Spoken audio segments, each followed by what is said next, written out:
Pangode military ക്യാമ്പിൽ നിന്ന് 100 കിലോയുള്ള 2 ആനക്കൊമ്പുകൾ മോഷണം പോയി. കഴിഞ്ഞ ബുധനാഴ്ച അവിടെ ഒരാഘോഷം നടന്നു. ക്യാമ്പിൻ്റെ ഉള്ളിൽ മെസ് ഹാളിൽ 2nd മദ്രാസ് റെജിമെൻറ്റിന് അവരുടെ റിപ്പബ്ലിക് ഡേ പരേഡിന് കരസേനാ മേധാവിയുടെ കമ്മൻഡേഷൻ കിട്ടി. അതവർ ആഘോഷിച്ചു.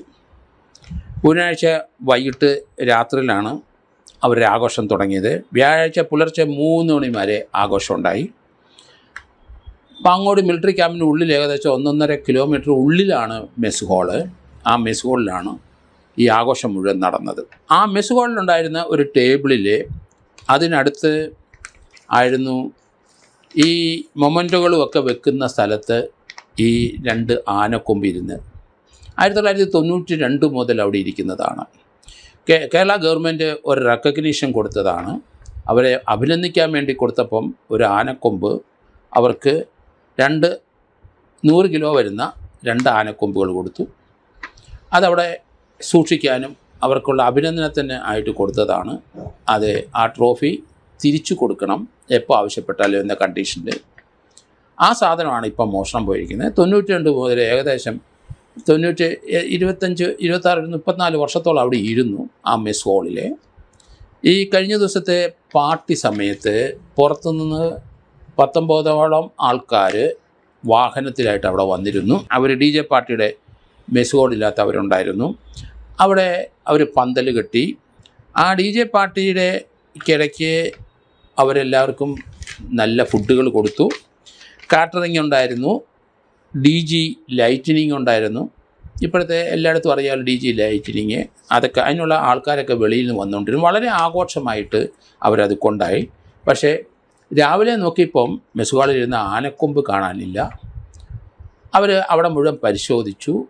അതിനുശേഷം പൂജപ്പുര പോലീസ് സ്റ്റേഷനിൽ പരാതിപ്പെട്ടു. കാരണം 100 കിലോയുടെ ആനക്കൊമ്പാണ്. അത് തിരിച്ച് സർക്കാരിന് കൊടുക്കേണ്ടതാണ്. അത് അവിടുന്ന് കാണാതെ പോയിരിക്കുന്നു. മിലിറ്ററി ക്യാമ്പിനെ പാങ്ങോട് പ്രത്യേകിച്ച് റോഡ് സൈഡിൽ മുഴുവൻ ഗാർഡും ആ ഏരിയ മുഴുവൻ അവരുടെ കൺട്രോളിലാണ്. അങ്ങനെയുള്ള പാങ്ങോട് മിലിറ്ററി ക്യാമ്പിന് ഇതെങ്ങനെ പോയി? തീർച്ചയായിട്ടും ആ മെസ്സിൻ്റെ ഇടയ്ക്കായിരിക്കണം പോയിരിക്കുന്നത്. അതുകൊണ്ട് ആ രീതിയിലുള്ള അന്വേഷണം പോലീസ് തുടങ്ങി. ഫോറൻസിക്കുകാരും ഫിംഗർ പ്രിൻറ്റുകാരും എല്ലാം വന്നു കഴിഞ്ഞു. അവിടെ സിറ്റി പോലീസ് കമ്മീഷണർ കാർത്തിക്കും അത് ഡെപ്യൂട്ടി കമ്മീഷണർ തപോഷ് ബസുമതിയും കൻ്റോൺമെൻറ്റ് അഡീഷണൽ കമ്മീഷണർ അജയ്നാഥും ഒക്കെ രംഗത്തുണ്ട്. അവർ ഫോറൻസിക്കിൻ്റെയും ഫിംഗർ പ്രിൻറ്റിൻ്റെയും സഹായത്തോടെ മുന്നേറിക്കൊണ്ടിരിക്കുന്നു.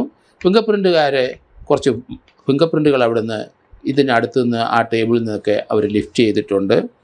അതുകൊണ്ട് ഇതെടുത്തുകൊണ്ട് പോയവരെ അവിടെ നിന്ന് ഫിംഗർ പ്രിൻറ്റ് ലഭിക്കാനുള്ള സാധ്യതയും കൂടുതലാണ്.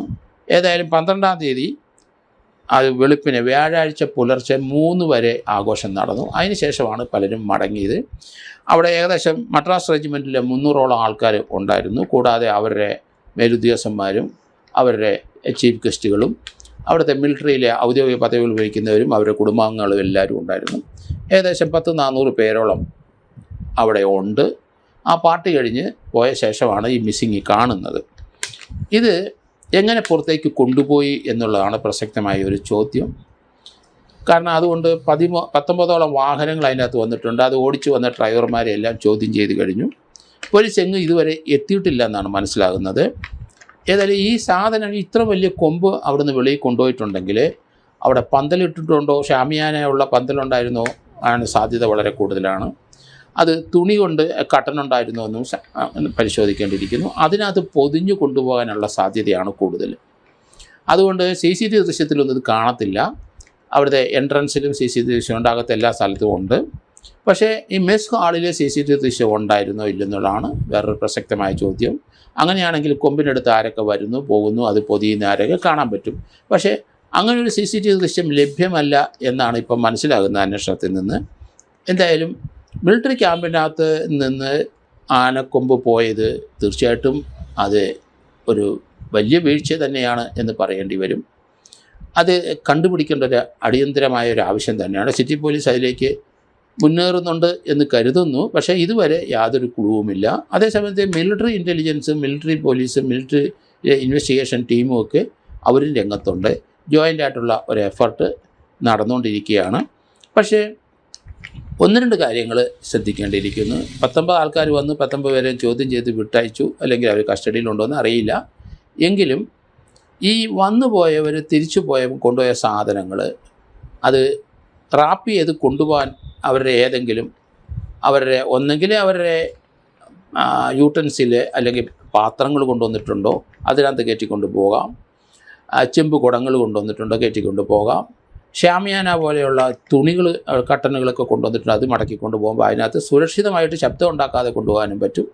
അതൊക്കെയാണ് പോലീസ് പരിശോധിക്കേണ്ടതെന്ന് ഞാൻ കരുതുന്നു. അതുകൂടാതെ ഈ മെസ്സ് ഇത്രയും വലിയ ആൾക്കാർ പോയ ശേഷമാണ് ഇത് മിസ്സായത് കണ്ടത്. അവിടെ എവിടെയെങ്കിലും മെസ്സിൽ CCTV ഉണ്ടെങ്കിൽ ഈ ആഘോഷത്തിന് മുമ്പ് ഈ കൊമ്പ് അവിടെ ഉണ്ടായിരുന്നോ അതുകൂടെ പരിശോധിക്കേണ്ടിയിരിക്കുന്നു. അത് തീർച്ചയായിട്ടും അത് ഉറപ്പുവരുത്തണം. ആഘോഷ സമയത്ത് കൊമ്പ് അവിടെ ഉണ്ടായിരുന്നു എന്നുള്ള കാര്യം പോലീസ് അത് കൃത്യമായിട്ട് അത് തീർച്ചയായിട്ടും അത് മോണിറ്റർ ചെയ്യുന്നുണ്ടാവും, ആ CCTV ദൃശ്യങ്ങളൊക്കെ. എങ്കിലും പ്രാഥമികമായിട്ടുള്ള അന്വേഷണത്തിൽ യാതൊരു തുമ്പും എത്തിയിട്ടില്ല. കുറച്ച് ഫിംഗർ പ്രിൻറ്റുകൾ കിട്ടിയിട്ടുണ്ട്.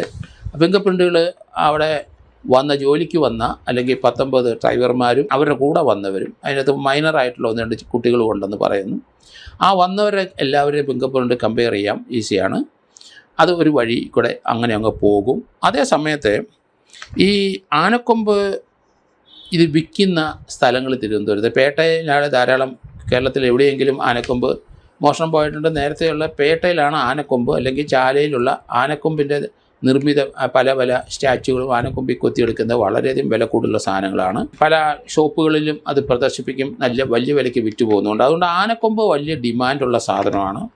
പേട്ടയിൽ ഈ ആനക്കൊമ്പിൻ്റെ അതിൽ രൂപങ്ങൾ കൊത്തുന്ന ധാരാളം ജീവനക്കാരും വർക്കേഴ്സും ഉണ്ട്. അവിടെ ചെന്നിട്ടുണ്ടോ എന്ന് നോക്കണം. ഇത് പെട്ടെന്ന് വന്ന് കിട്ടിക്കഴിഞ്ഞാൽ ആനക്കൊമ്പ് അതേപടി ആരും സൂക്ഷിക്കില്ല. കാരണം ഫോറസ്റ്റുകാരും പോലീസും പെട്ടെന്ന് വന്ന് തപ്പിയെടുക്കും. അതുകൊണ്ട് അത് പെട്ടെന്ന് തന്നെ രൂപമാറ്റം മാറ്റും. അത് കിട്ടിയിട്ടുണ്ടെങ്കിൽ എവിടെയെങ്കിലും കുഴിച്ചിടും. പിന്നീട് പതുക്കെ അതിൽ നിന്ന് വെട്ടിയെടുത്തിട്ട് അവർക്ക് ഉദ്ദേശിക്കുന്ന ശില്പങ്ങൾ അതിൽ നിന്ന് ഉണ്ടാക്കും. അങ്ങനെയാണ് സാധാരണ കാണുന്നത്. ധാരാളം കേസുകളൊക്കെ തിരുവനന്തപുരത്ത് ഞാനും ഉൾപ്പെടെയുള്ളവർ അന്വേഷിച്ചിട്ടുണ്ട്. ആനക്കൊമ്പിൻ്റെ ആനയെ വെടിവെച്ചിട്ട് അതിൻ്റെ കൊമ്പുകൾ എടുക്കുന്നവർ ഇന്നും കേരളത്തിലുണ്ട്, കർണാടകയിലുണ്ട്. ഇന്ത്യയിലെ എല്ലാ ഫോറസ്റ്റ് ഏരിയകളിലും ഇങ്ങനെയുള്ള ആൾക്കാർ ധാരാളമുണ്ട്. അവിടെ നിന്നൊക്കെ വരും. പക്ഷേ ഇത് 1992 ആനക്കൊമ്പുകളാണ്. അപ്പോൾ ആ 92 ഇതുപോലെ സൂക്ഷിച്ചിട്ടുണ്ടെങ്കിൽ തീർച്ചയായിട്ടും അതിന് എത്രയോ വർഷം മുമ്പ് ഇത് കൊന്ന ആനയുടെ ആണ് ഈ ആനക്കൊമ്പുകൾ എന്നുള്ള കാര്യത്തിൽ യാതൊരു സംശയമില്ല. ഏതായാലും ബുധനാഴ്ച വൈകിട്ട് ആണ് പാർട്ടി തുടങ്ങിയത്. വ്യാഴാഴ്ച പുലർച്ചെ വരെ അത് നീണ്ടു നിന്നിരുന്നു. അതുകൊണ്ട് ആ സമയത്തുള്ള മുഴുവൻ ആൾക്കാരെയും പരിശോധിക്കേണ്ടിയിരുന്നു. ഇനി അവിടെയുള്ള പട്ടാളത്തിലുള്ള ആൾക്കാർ 300ഓളം പേര് അവിടെ ഉണ്ടായിരുന്നു. സീനിയർ ഓഫീസേഴ്സൊക്കെ ഉണ്ടായിരുന്നു. ഈ മെസ്സുമായിട്ട് ബന്ധപ്പെട്ട് എത്ര പേരുണ്ടോ അവരുടെയൊക്കെ ഫിംഗർ പ്രിൻറ്റുകൾ എടുക്കേണ്ടി വരും. കാരണം അവരുടെയൊക്കെ ഫിംഗർ പ്രിൻറ്റ് അവിടെ സ്വാഭാവികമായിട്ടും അവിടെ തന്നെ കാണും. പക്ഷേ ആനക്കൊമ്പിൻ്റെ അടുത്ത് ആ ഫിംഗർ പ്രിൻറ്റ് വന്നിട്ടുണ്ടോ എന്ന് നോക്കേണ്ടിയിരിക്കുന്നു. അത് വെച്ചിരുന്ന ആ ടേബിളും അതിൻ്റെ പരിസരത്തുള്ളത് അവിടെ. അതുകൊണ്ട് അത് തന്നെയല്ല, അങ്ങനെ ഫിംഗർ പ്രിൻറ്റ് ലഭിച്ചു എന്ന് അവർ എടുത്തെന്നും പറയാൻ ഒക്കില്ല. എങ്കിലും അതൊക്കെ ഒരു അന്വേഷണത്തിൻ്റെ പരിധി വരുന്ന അന്വേഷണത്തിൻ്റെ ചില ടെക്നിക്കുകളായതുകൊണ്ട് ആ രീതിയിലുള്ളത് അന്വേഷണം നടക്കട്ടെ. എങ്കിലും ഇത്രയും വലിയ 100 കിലോയോളം വരുന്ന സാധനം വെളിയിൽ കൊണ്ടുപോകുന്നത് അത് എങ്ങനെയെങ്കിലും മൂടി പൊതിഞ്ഞേ കൊണ്ടുപോകാൻ ഒക്കുള്ളൂ. അത് അവിടെ കൊണ്ടുവന്ന വെളിയിൽ നിന്ന് പാത്രങ്ങൾ കൊണ്ടുവന്നിട്ടുണ്ടെങ്കിൽ വലിയ ചെമ്പുകളുണ്ട്, അതിനകത്ത് കൊണ്ടുപോകാൻ സാധ്യതയുണ്ട്. പിന്നെ ഷാമിയാന പോലെ തുണികൾ കട്ടനുകളൊക്കെ ഉണ്ടെങ്കിൽ അതിൽ പൊതിഞ്ഞുകൊണ്ട് പോകാനുള്ള സാധ്യതകളും കൂടുതലാണ്. അതുകൊണ്ട് എന്തായാലും വലിയ പ്രതീക്ഷയോടെയാണ് പോലീസ് ഇരിക്കുന്നത്. മിലിറ്ററിക്ക് തീർച്ചയായിട്ടും അത് കണ്ടെത്തേണ്ടത് വളരെ അടിയന്തരമായ ആവശ്യം തന്നെയാണ്. അവരുടെ അന്വേഷണം മുന്നോട്ട് പോകുന്നുണ്ട്. എങ്കിലും ലോക്കൽ പോലീസിൻ്റെ അന്വേഷണത്തിൽ ഇതിലൊരു കണ്ടുപിടുത്തം അല്ലെങ്കിൽ ഈ തൊണ്ടി സാധനം കണ്ടെടുക്കാൻ കഴിയുള്ളൂ എന്നെനിക്ക് തോന്നുന്നു. കാരണം മിലിറ്ററിയിലുള്ള ആ സാധനം അല്ലെങ്കിൽ 2 ആനക്കൊമ്പുകൾ ആ പാർട്ടിയുടെ സമയത്താണോ പോയെന്നുള്ള ഉറപ്പ് വരുത്തേണ്ട ഒരു ഉത്തരവാദിത്തം പോലീസിനുണ്ട്. അതുകൊണ്ട് ആ ഭാഗം ആദ്യം തീർച്ചപ്പെടുത്തണം. അതിന് മുമ്പ് നേരത്തെ പോയിട്ടുണ്ടെങ്കിൽ തീർച്ചയായിട്ടും അത് വേറെ രീതിയിലുള്ള അന്വേഷണം പോകാനേ കഴിയുള്ളൂ. അതെന്തായാലും ഉറപ്പ് വരുത്തിയ ശേഷം ആയിരിക്കണം പോലീസ് ഈ അന്വേഷണം മുന്നോട്ട് കൊണ്ടുപോകുന്നത് എന്ന് കരുതുന്നു.